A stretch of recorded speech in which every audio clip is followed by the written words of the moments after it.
Assalamu alaikum wa rahmatullah. Derɗiraɓe wondaɓe Jengol Foundation. Petit vidéo j'ai dédié ko larani explication hala fast money je en giɗi en lansa ha nder business je en mari haje en lansa ha nder Jengol Foundation man to en matini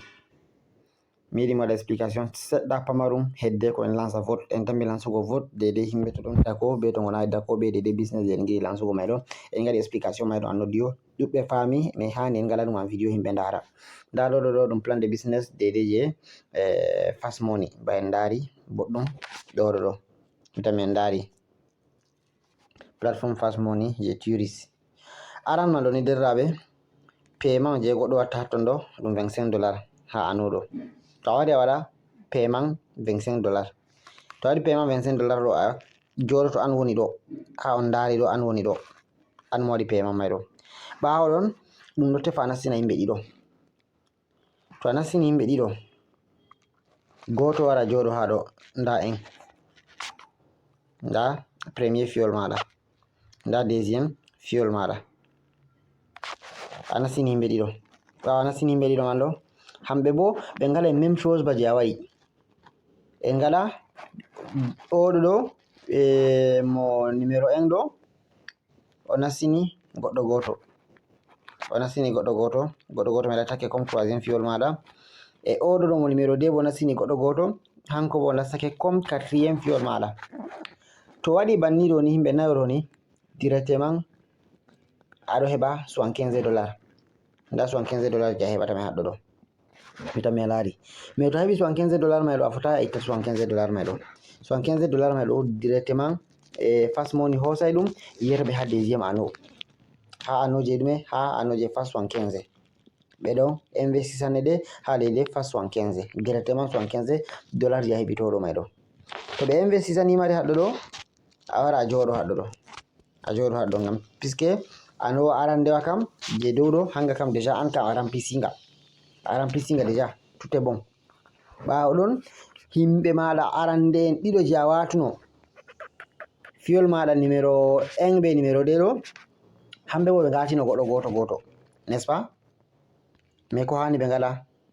ɓe ngata jotta kam goɗɗo ɗiɗaɓo sai ɓe ngata goɗɗo ɗiɗaɓo les maɓɓe to ɓe ngati goɗɗo ɗiɗaɓo les maɓɓe ɗo donc ça veut dire que ɓe remplisi même chose ba je a remplisino amma dow ɗo ngam may ɗo ɓe eggoy ɓe gartai ɓe tawtuma ha deidei deuxième anneau je fast 75 ɗo ɓe gartai ɓe tawtuma ha ɗo to ɓe garti ɓe tawtima ha ɗo déjà ko nden an bo to ɓe remplisi ɓe ngati himɓe ɗiɗo maɓɓe may ɗo an bo déjà ɗum ɗo compta déjà haɗo ɗo aɗo mari goto haɗo aɗo mari deuxième ɗiɗo maɓɓe may ɗo hamɓe ma ɓe ngala même chose mi tammi no fami to ɓe ngaɗi goto nder maɓɓe to waɗi deidei fiol oɗo ɗo be fiol oɗo to ɓe ngaɗi même chose ɓe nastini goɗɗo goto donc ça veut dire que ha anneau maɗa ɗo hewa ça veut dire que comme a heɓi troisième et quatrième personne ha deuxième anneau maɗa to shiki banni a remplisi a hebbini anneau ɗo ni nga heɓini directement aɗo heɓa combien aɗo heɓa $225 direct deidei a heɓata ɓawa to a heɓi $225 ɗo ɓeɗo itta $25 ɓeɗo itta deidei $25 ɓawo ndari haɗɗo ɗo ɓe reinvesti ɗum ha toi ha premier anneau je dow ɗo ha premier anneau ɗo ɓeɗo hosa $25 mai ɗo ɓe reinvesti ma ɗum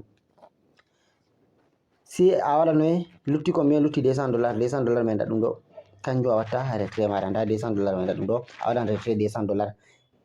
propre et directement ha nder compte maɗa wala wonnugo wakkati ha nder compte maɗa e to a waɗi banni bo c'est tout wala hala a itta cede fere nder jiba maɗa loro a investisa $25 je ɓe hosi ɓe reinvesti amma ɗo ni kanjum mai toujours dingata tokkugo huwa a lorto a remplisa premier anneau a wara deuxième anneau a loro a hosa $200 ɗum loro ɓe reinvesti amma ɗum même chose a fuɗɗito a fayin a loro a hosa fanne équipe maɗa ɓe ɗo continue ɗo huwa mi andi goɗɗo feere wiyan to ɗum yahi ɗum hebbidini yimɓe enen wonɓe nder Jengol Foundation ma en pat en ngaɗi paiement no ka watta ɗon bo en mbi en ngaɗay deidei en repositionnan banta ha nder fast money hamɓe fu ɓe ɗo repositionna ɓawo to a hebbini premier deuxième anneau mai ɗo a hosi $200 ɓe kosa $25 ɓe reposition ma à 0 dow ton enen ma en gaɗa en reposition ngam déjà en pat meɗen déjà en ɗo gagna kala mo hewti tel génération fou exemple 6e génération fou loroto dede repositionna loroto créa feere waɗa paiement $25 haɓa no waɗa noy donc ɗum yahay ɗum warto a wonnoɓe dow garta less wonɓe less kota dow mi tan min faami mais compteji ɓen aran nden tawi ɗi jooɗi deuxiéme compteji maɓɓe wartirta ɓe dow ɓen da wonnoɓe dow garto a less mi tan min paami donc tout le monde vont gagner himɓe pat ndingay gagnugo ɗon seɗɗa dede ko larani plan business e fast money je touriste ba en daari Kenya ɗo ni Kenya yaake ɓe lansi mondial en ha nder ɓe lansi fast money ha nder mondial en Kenya man ɗo ID numéro 1 ID numéro 2 ID numéro 3 be ID numéro 4 fu ɓe remporti dede $100 maɓɓe donc ça veut dire que ha mondial en Kenya ɗo ni ɗum hoosi ko watta $800 mi tan mi paami derraɓe donc ça veut dire que enen fof en foti ngaɗa même chose toujours en tokka en no gagna tan ngam ko eɗen mbiya ngaɗa e banni en giɗen keɓa e phase je 150 bo ɗon nda phase je 150 bo derraɓe ba en daari ɗo ɗum phase je 150 phase je 150 bo $150 a watta a investisata ta investisi a wati himɓe ɗiɗo maɗa a waɗi même chose ɗiɗo maɗa waɗi donc aɗo heɓa ko watta $450 $450 mai ɗo ɓeɗo kosa 150 ɓe investi amma ɗum $150 ɓe hosata ɓe investi amma ɗum a waɗa retrait $300 directement diga premier ano kañum kam diga premier ano a watta retrait maɗa mi tan min paami kanjum kam retrait mai ɗo diga ha premier ano a watta retrait man mi tan min faami ba en mbi sorry nda fas je dede fas je 150 mai ɗo nda ɗum ɗo to a investi $150 ɗo to a nassini himɓe ɗiɗo maɗa mai puɗɗi nassingo ko goto ɓe nassini a hebbini premier ano mai ɗo ni aɗo resa ba 450 to a resefi 450 ɗo ɓeɗo kosa 150 ɓe reinvesti amma ɗum e a waɗa retrait $300 directement a heɓi riba $150 ɗum continue a banni ɗum ɗo continue a heɓa e noy to a hosi phase je dede je phase je $300 bo nda phase je $300 to a hosi phase je $300 bo directement aɗo heɓa $900 to heɓi $900 ɗo ɓe reinvesti amma dede $300 e a waɗa retrait $600 mi tan min faami kanjum bo direct banni e noy to a wari a hosi phase je $600 ɗo bo to a hosi phase je $600 ɗo bo ba en laari $1800 a heɓata to a heɓi $1800 ɗo a waɗa retrait a ɓe reinvesti amma 600 mai ɗo a waɗa retrait $1200 mi tan min paami e noy to a nassino ɓe phase je 1200 to a nassino phase je 1200 bo nda ko a resefata a resefay $3600